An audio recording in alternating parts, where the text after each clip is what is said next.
Good morning students. अभी हमने lesson number 4 में जो आपके प्रबंध की विचारधाराएं हैं वो पढ़ी। 3 विचारधाराएं हम पढ़ चुके हैं।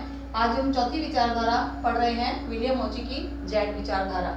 विलियम ऑची ने अपने जो अध्ययन किया मैनेजमेंट का, उस अध्ययन में उस विचारधारा को जो उन्होंने थ्योरी निकाली उसको जेड विचारधारा का नाम दिया। ये थ्योरी जेड के नाम से जानी जाती है। इसमें ये कहा गया है how American business can meet the Japanese challenge, यानी एक अमेरिकन बिजनेस जो है वो किस तरीके से जापानी चैलेंज को स्वीकार करता है, यानी किस तरीके से जापानी कंपनियां जो हैं वो अमेरिका के लिए चैलेंज का काम कर रही हैं। इसको उन्होंने जेड थ्योरी के नाम से कहा है। अमेरिका और जापान की कंपनियों का जो अध्ययन किया गया है, यानी विलियम ऑची ने जापानी और अमेरिकी कंपनियों का जो अध्ययन किया है वो अध्ययन जो है वो तुलनात्मक अध्ययन है, यानी कंपैरिजन जो है वो उन्होंने अध्ययन किया है। इसके बाद जापानी प्रबंध का जो मूल आधार है, यानी जापानी प्रबंध मेन जिन बातों पर टिका हुआ है वो है विश्वास, मर्मज्ञता और आत्मीयता, यानी ये चीजें जो हैं वो जापानी प्रबंध का मेन एस्पेक्ट यानी मूल आधार हैं। विलियम ऑची ने अमेरिका की कंपनियों और जापान की कंपनियों का कंपैरिजन अध्ययन किया कि क्यों एक जापानी कंपनी जो है वो अमेरिकन कंपनी से ज़्यादा बेहतर है।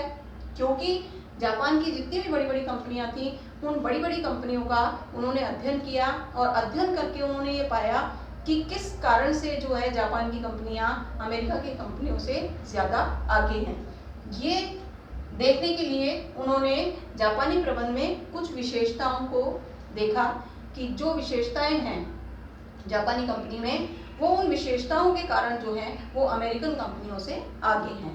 उनमें पहली विशेषता है आजीवन रोजगार योजना, यानी जापान की किसी भी कंपनी में अगर किसी कर्मचारी को सर्विस दी जाती है तो सर्विस देने के बाद उसको ये आश्वासन दिया जाता है कि अगर उसको काम आता है या नहीं आता है तो काम सिखाया भी जाएगा और लंबे समय तक जो है उसको कंपनी में से हटाया नहीं जाएगा, वो लंबे समय तक कंपनी में काम कर सकता है। तो ये आजीवन रोजगार योजना देने से, यानी आजीवन रोजगार यानी उसको लंबे समय तक कंपनी में रोजगार मिलने के कारण वो एक तरह से निश्चिंत हो जाता है और वो अच्छे से अच्छा प्रयास करने की, काम सीखने की कोशिश करता है।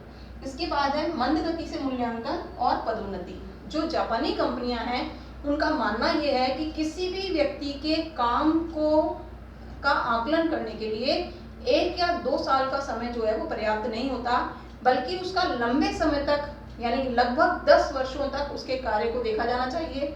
उसके बाद ये नतीजा निकाला जाना चाहिए कि वो कर्मचारी जो है वो कार्य किस तरीके से कर रहा है, बहुत कार्य करने में अच्छा है या वो कार्य अच्छा नहीं कर पा रहा है।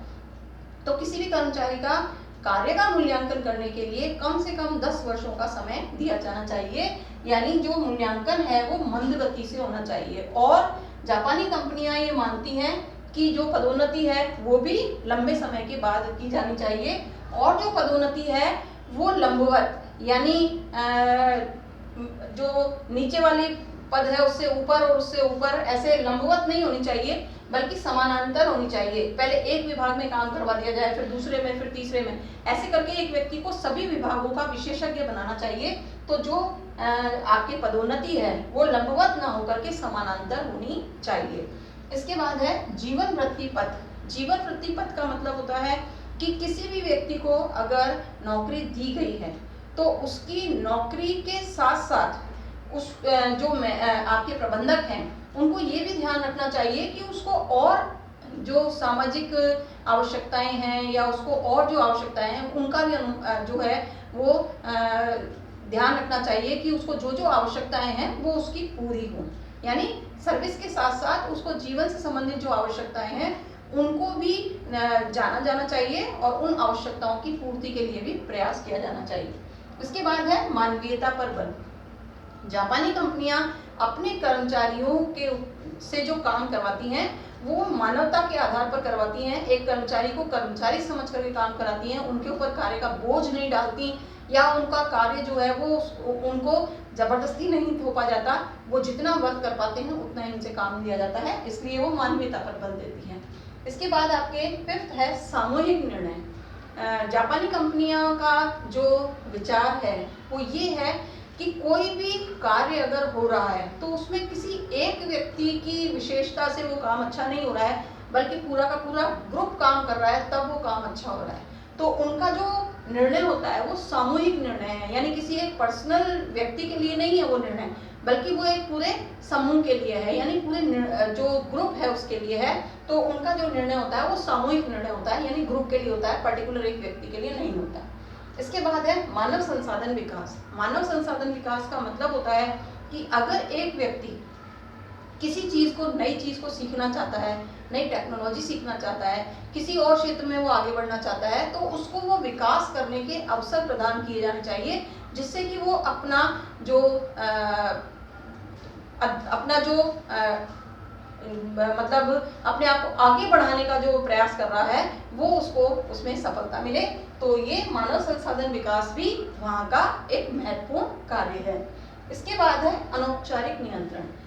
औपचारिक और अनौपचारिक में कई बार आपको समझा चुकी हूँ कि औपचारिक का मतलब होता है अधिकारी और अधीनस्थ के संबंध, जबकि अनौपचारिक का मतलब होता है जब वो अधिकारी और अधीनस्थ एक मित्र के रूप में आपस में बातें करते हैं, तो वो जो संबंध होता है वो अनौपचारिक संबंध होता है। तो जापानी कंपनियां जो होती हैं वहां पर जो नियंत्रण किया जाता है वो औपचारिक यानी अधिकारी अधीनस्थ के आधार पर नियंत्रण नहीं किया जाता, बल्कि जितने भी लोग वहां पर काम कर रहे हैं उनको एज ए ह्यूमन यानी एक मानव समझ करके उनके ऊपर नियंत्रण किया जाता है और उनको उसके लिए छूट होती है। तो ये अनौपचारिक नियंत्रण भी उसकी विशेषता है।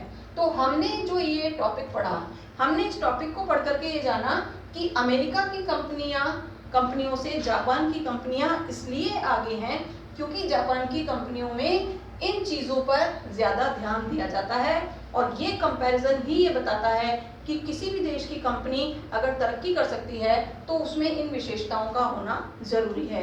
हमारा ये लेसन आपके यहीं समाप्त हो गया। आगे वाला लेसन हम अगले उसमें पढ़ेंगे।